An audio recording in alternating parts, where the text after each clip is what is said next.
लो जी सुनो कहानी मेरे सफ़र की मेरे ज़बानी।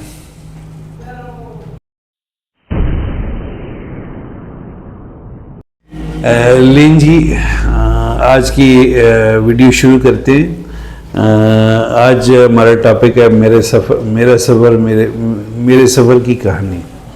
तो हमने आपको इब्तिदा में पिछली वीडियो में बताया था, जिसमें हमने जिप्सी, सिगान और कोचवान और बकरवाल के मुतालिक बात की थी कि कैसे हमने अपने सफ़र की इब्तिदा की।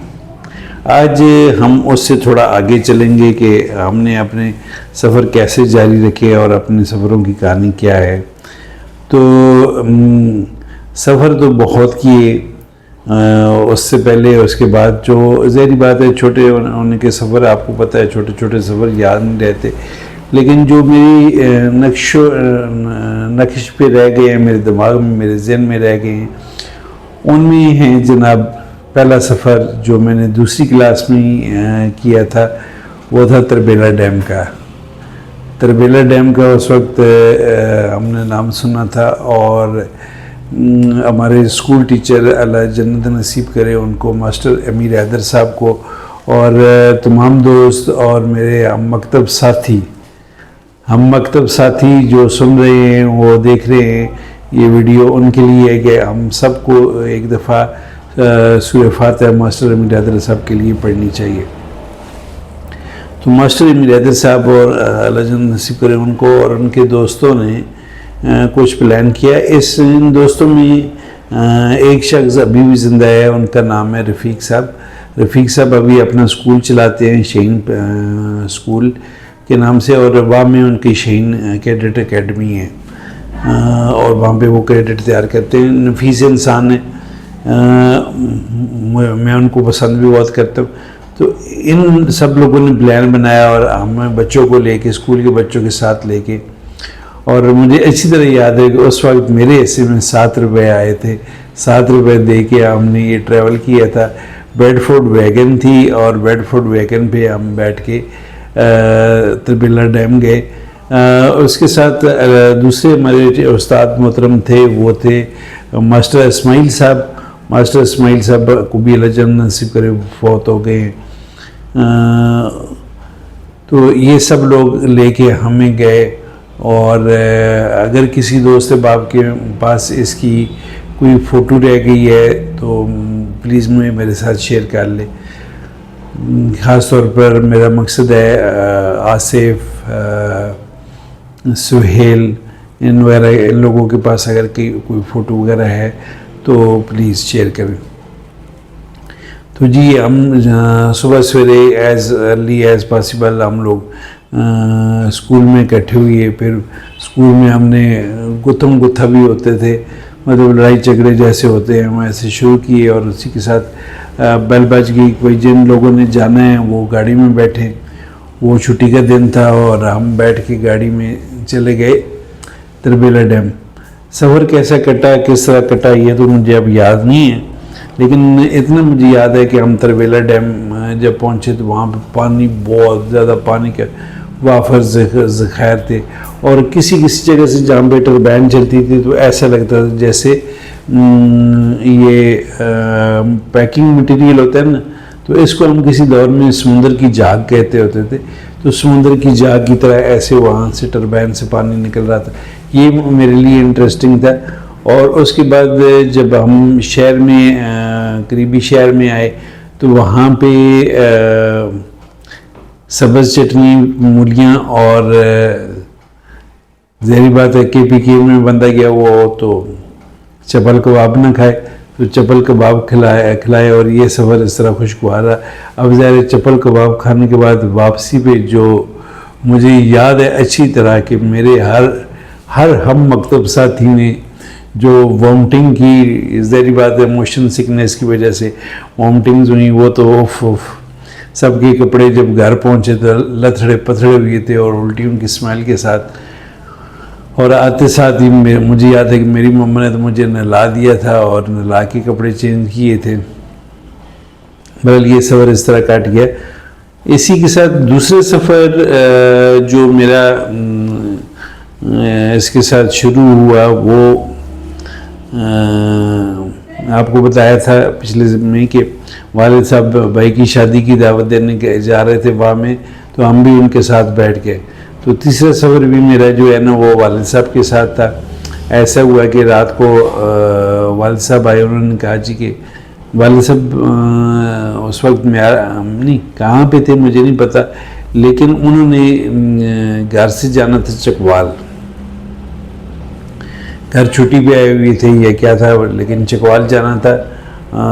तो चकवाल जाने के लिए घर उन्होंने बात की, तो मैंने सबसे पहले हाथ खड़ा कर दिया कि अबू मैं भी साथ जाऊँगा। अबू ने कहा कि नहीं मैंने तो अकेले सफ़र करना है, अर्ली इन द मॉर्निंग निकलना। तो मैंने उसी वक्त जो है ना नागिन डांस भी किया, रोना पीटना भी शुरू किया, और मेरी फैमिली में तो मेरी ज़िद में मशहूर थी। तो बहरहाल खैर आखिर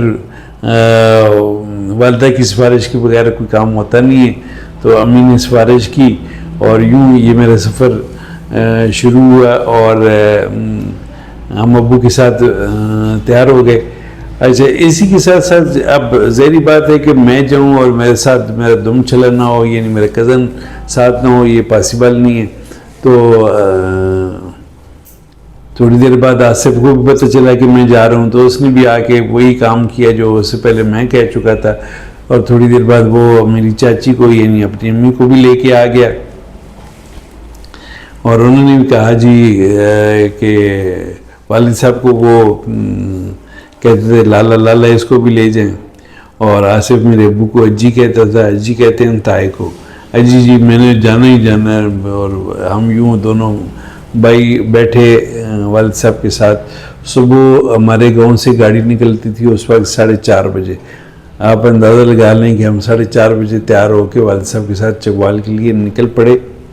और उस वक्त मुझे नहीं पता कि गाड़ियाँ स्लो चलती होती थी या रोड ठीक नहीं थे, कि हम दोपहर को जाके पहुँचे, चकवाल पहुँचे। वालिद साहब ने काम किया। पहले हम मुझसे बड़े भाई जिनकी शादी हुई थी उनके पास गए, क्योंकि वालिद साहब भाई साहब फैमिली के साथ भोन रोड पे तारिक फ्लोर मिल है, वहाँ पे जॉब कर रहे थे और वहीं पे रह रहे थे। वहाँ पे अपनी फैमिली के साथ रह रहे थे। उनकी फैमिली को जाके मिले और जो कोई काम था वालिद साहब ने वहाँ पे किया, और वापस भी हमें वहीं से पिक किया। और भाई के साथ ही हम भाई के उस्ताद की शॉप पे आ गए, क्योंकि जो भाई के इलेक्ट्रिकल के उस्ताद थे वही मेरे अब्बू के दो बेस्ट फ्रेंड भी थे। तो वहाँ से हमें बैरिंग नज़र आ गए। अब बैरिंग जो मेरी उम्र के लोग हैं वो फटा लेके फटे के नीचे बैरिंग लगाते थे और उसकी रेडी बनाते थे, उसके ऊपर बैठ के वो चलाते थे। तो लिहाजा हमने भाई को कहा कि हमें बैरिंग चाहिए। भाई ने 3 बैरिंग दे दिए। वो बैरिंग लेके जनाब हम आ गए घर पे।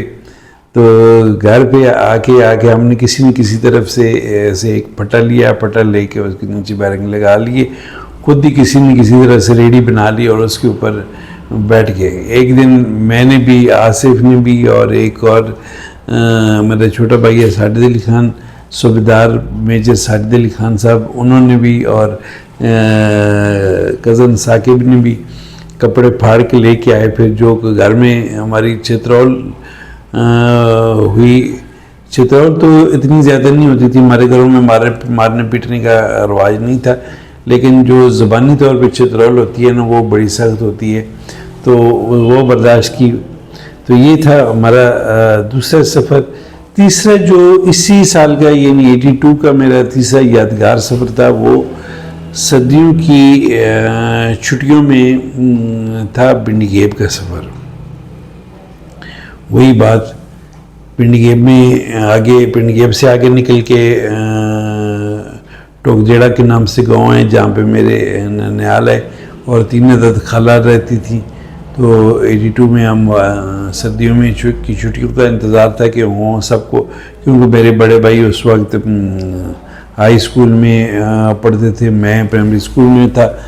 तो बस ही वो ऐसी वालिदा साहबा के साथ फिर हम बड़ी बहन दोनों, हम तीनों भाई और वालिदा साहबा, हम फिर पिंडीगेब के लिए चल पड़े। इसी तरह सुबह 8 बजे गाड़ी पे बैठे कि 9 बजे गाड़ी पे बैठे और शाम को 5 बजे हम वहाँ जाके पहुँचे। अब वहाँ पे ये था कि उस वक्त कोई गाँव जाने के लिए तो ट्रांसपोर्ट नहीं यूज़ होती थी, हम पैदल चल पड़े और शाम तक जब थके हारे पहुँचे तो हम सब ने कहा लड़कों ने कि अम्मा जी हमारी यहाँ पे इस ननिहाल वाले गांव में शादी नहीं करना, हमसे पैदल और नहीं चला जाता। तो खैर वहाँ पे जब पहुँचे तो मज़ा सफ़र का इसलिए आया कि मेरे ननिहाल वाली साइड पे मूंगफली बहुत ज़्यादा होती है, तो उन्होंने मूंगफली हमारे हमें दी तो हमारी थकावट दूर हो गई। लेकिन अगले 3 दिन बारिशें लगी रहीं, उन 3 दिनों में हम खाला के घर बंद होके रहे। चौथे दिन जाके हमें कहीं घूमने फिरने का मौका मिला, लेकिन ये सफ़र भी इंटरेस्टिंग रहा क्योंकि इन्हीं दिनों में जो हमारी कापियाँ ख़त्म हो जाती थी उनकी हम पतंगे, लिहाजा कज़न के बेटों के साथ हमने पतंगे बना के उड़ाई और ये खुशगवार सफ़र गुजरा। ज़िंदगी रही तो बाकी भी इंशाल्लाह सफ़र की कहानियाँ सुनाते रहेंगे आपको, मज़ेदार किस्म की। हमारे साथ जुड़े रहिएगा, लाइक करें, शेयर करें, सब्सक्राइब करें, दुआ में याद रखिएगा। अल्लाह हाफिज़।